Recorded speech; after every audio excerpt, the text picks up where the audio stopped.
أعوذ بالله من الشيطان الرجيم بسم الله الرحمن الرحيم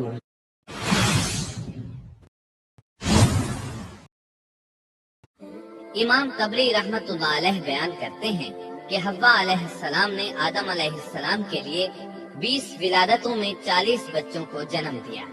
ہر بار 2 بچوں کو جنم دیتی تھی، ایک لڑکا ہوتا ایک لڑکی۔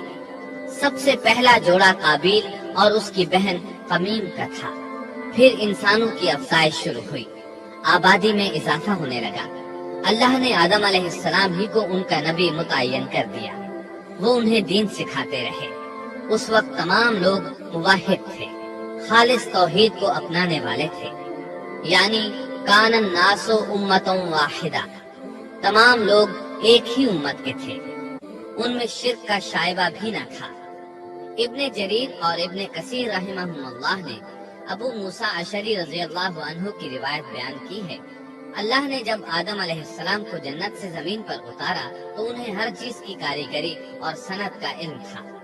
جب وہ اترے تو عالم بھی تھے، لباس میں ملبوس بھی تھے، کام کاج کے تمام طریقوں سے باخبر بھی تھے، لوہے، آگ، لکڑی اور کپڑے کے استعمال سے بھی بخوبی واقف تھے۔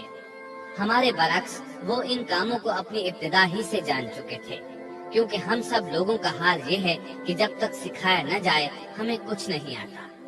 آدم علیہ السلام کے بعد انسانی مخلوق کی تعداد روز بروز بڑھتی چلی گئی اور انسانی کمزوریوں کی بنا پر گناہ شروع ہو گئے۔ زمین پر سب سے پہلے ہونے والی معصیت قابیل کے ہاتھوں اپنے بھائی حابیل کے قتل کی صورت میں سامنے آئی۔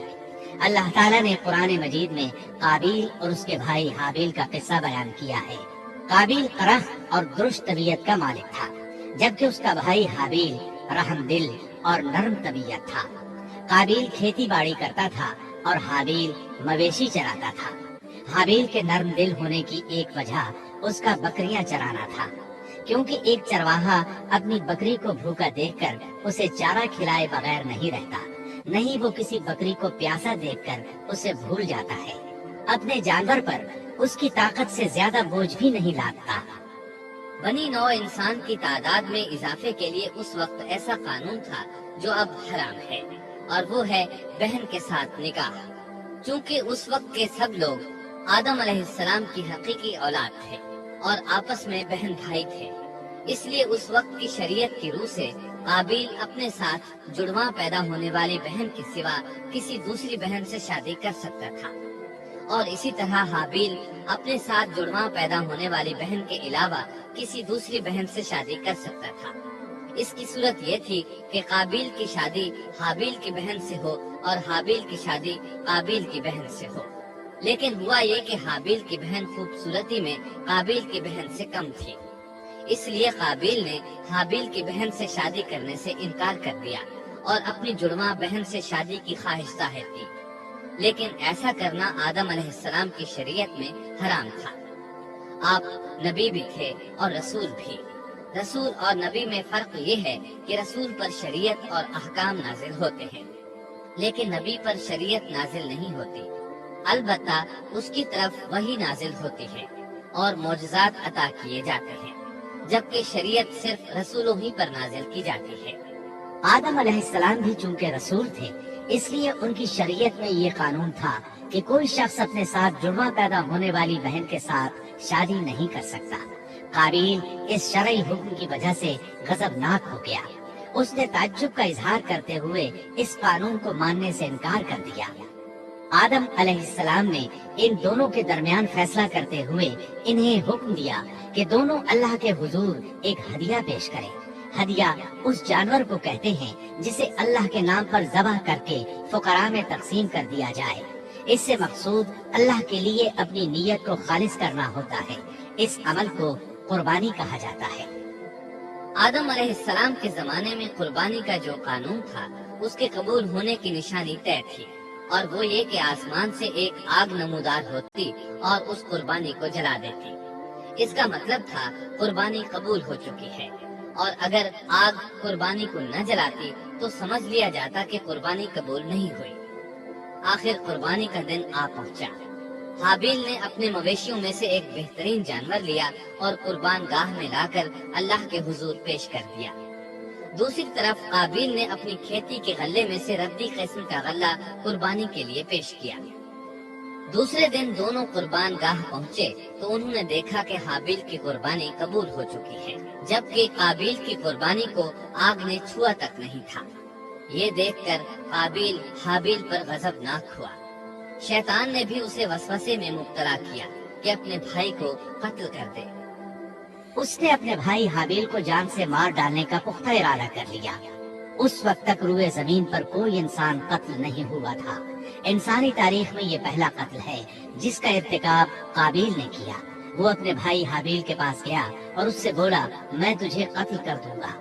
جواب میں حابیل نے کہا، اگر تو مجھے قتل کرنے کی کوشش کرے گا تو میں اپنے دفاع میں ہاتھ نہیں اٹھاؤں گا، اس لیے کہ میں چاہتا ہوں تو اپنے دیگر گناہوں کے ساتھ میرے قتل کا گناہ بھی اٹھا لے، تیرے گناہ زیادہ ہو جائے۔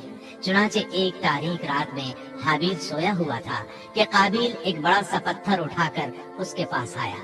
اس نے وہ پتھر اپنے بھائی کے سر پر دے مارا۔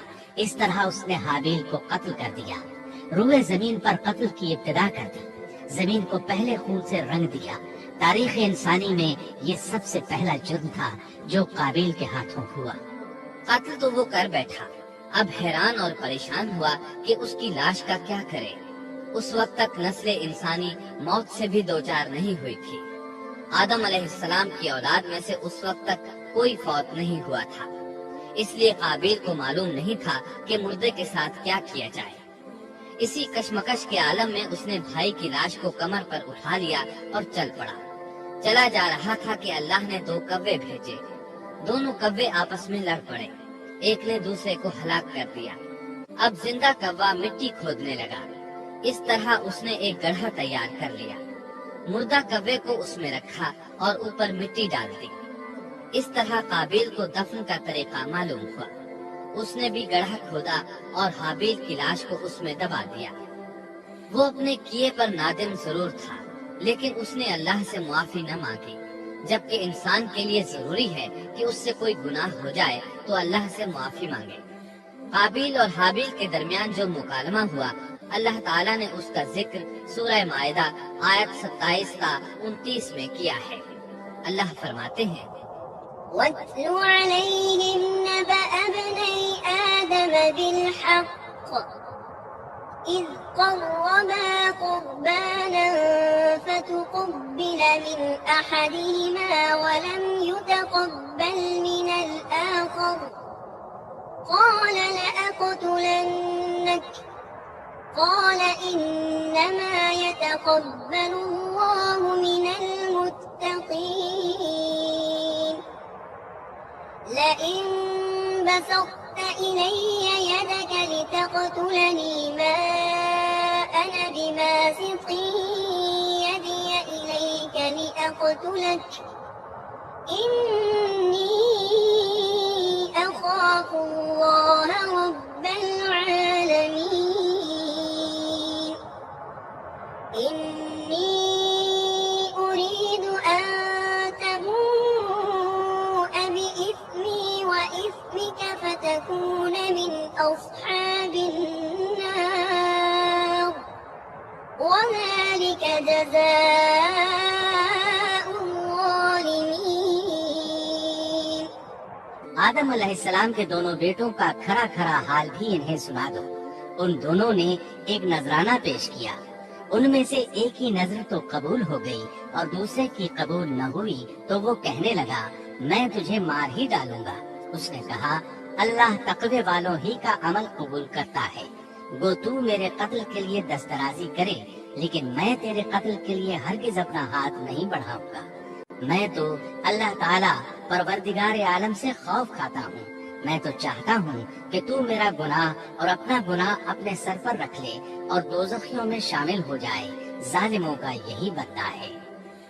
اس کا مطلب یہ تھا کہ تیرے اور گناہوں کے ساتھ میرے قتل کا گناہ بھی تیرے ذمہ لگے اور تو ظالموں میں سے ہو جائے۔ حابیل کے قتل کے بعد قابیل پر جو گزری اس کا ذکر اللہ نے سورہ مائدہ آیت 30 اور 31 میں کیا ہے۔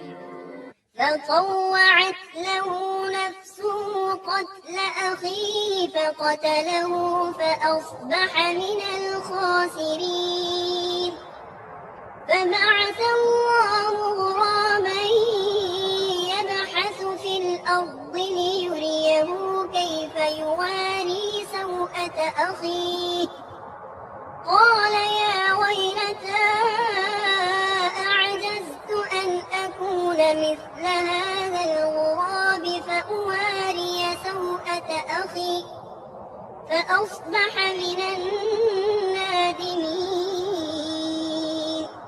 بس اسے اس کے نفس نے اپنے بھائی کے قتل پر آمادہ کر دیا اور اس نے اسے قتل کر ڈالا. اس سے وہ نقصان والوں میں سے ہو گیا. پھر اللہ تعالیٰ نے ایک کوے کو بھیجا جو زمین کھود رہا تھا تاکہ اسے دکھائے کہ وہ کس طرح اپنے بھائی کی ناش کو چھپا سکتا ہے. وہ کہنے لگا ہائے افسوس، کیا میں ایسا کرنے سے بھی گیا گزرا ہو گیا کہ اس کوے کی طرح اپنے بھائی کی لاش کو دفنا دیتا. پھر تو بڑا ہی پشیمان اور شرمندہ ہوا. امام احمد، ترمذی اور ابو داود نے سیدنا سعد بن ابی وقاص رضی اللہ عنہ سے روایت کی ہے کہ انہوں نے سیدنا عثمان رضی اللہ عنہ کی شہادت کے فتنے کے وقت فرمایا، میں گواہی دیتا ہوں کہ رسول اکرم صلی اللہ علیہ وسلم نے فرمایا تھا ایک بہت بڑا فتنہ رونما ہوگا، اس میں بیٹھنے والا کھڑے ہونے والے سے بہتر ہوگا اور کھڑا ہونے والا چلنے والے سے بہتر ہوگا اور چلنے والا دوڑنے والے سے بہتر ہوگا. کسی نے کہا اگر کوئی میرے گھر میں داخل ہو کر میری طرف ہاتھ بڑھائے تاکہ وہ مجھے قتل کر دے تو آپ صلی اللہ علیہ وسلم نے فرمایا تو آدم علیہ السلام کے بیٹے کی طرح قتل ہو جا. یعنی اس فتنے میں قتل ہو جانا، حابیل کی سنت پر عمل کرتے ہوئے خود ہاتھ نہ اٹھانا، قاتل کہلانے کی بجائے مقتول ہونے کو پسند کرنا. اسی طرح مسند احمد کی ایک روایت میں ہے رسول اللہ صلی اللہ علیہ وسلم نے فرمایا دنیا میں جب بھی کوئی ظلم سے قتل ہوتا ہے تو اس کا گناہ آدم علیہ السلام کے پہلے بیٹے قابیل کی گردن پر ضرور ہوتا ہے، اس لیے کہ وہ پہلا شخص ہے جس نے ظالمانہ قتل کی ابتدا کی اور یہ ناپاک طریقہ جاری کیا. اس حدیث سے اس جرم کی نوعیت کا بخوبی اندازہ ہوتا ہے کہ اللہ تعالیٰ نے اس کو صرف ایک قتل قرار نہیں دیا بلکہ اس کو ایک گھناؤنی حرکت قرار دیا. قیامت تک آنے والے لوگ جو اس گناہ کے مرتکب ہوں گے ان کا کچھ گناہ قابیل کے حساب میں ڈالا جائے گا. حابیل کو قتل کرنے کے بعد قابیل نے اپنی بیوی کو ساتھ لیا اور دور دراز نرم زمین کے پاس جا کر رہائش پذیر ہو گیا اور آدم علیہ السلام کے سامنے تک نہ ہوا. آدم علیہ السلام پہاڑوں کے قریب ایک بستی میں رہ رہے تھے. یہ ان سے بہت دور جا بسا تھا. اس طرح قابیل کا آدم علیہ السلام سے رابطہ بالکل ختم ہو گیا اور اس سے ایک نئی نسل کی ابتدا ہوئی. فحاشی اور عریانی کو ان کے ہاں عروج حاصل تھا.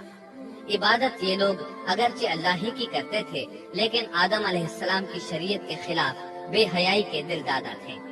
تقویٰ کی قلت، احکام الہی کی نافرمانی اور فحاشی کا فروغ ان کے شب و روز کا معمول تھا.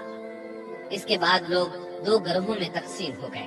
شریر اور برے لوگ قابیل کے ساتھ مل گئے اور آدم علیہ السلام کے دیگر بیٹے اور نیک لوگ آدم علیہ السلام کے ساتھ مل گئے.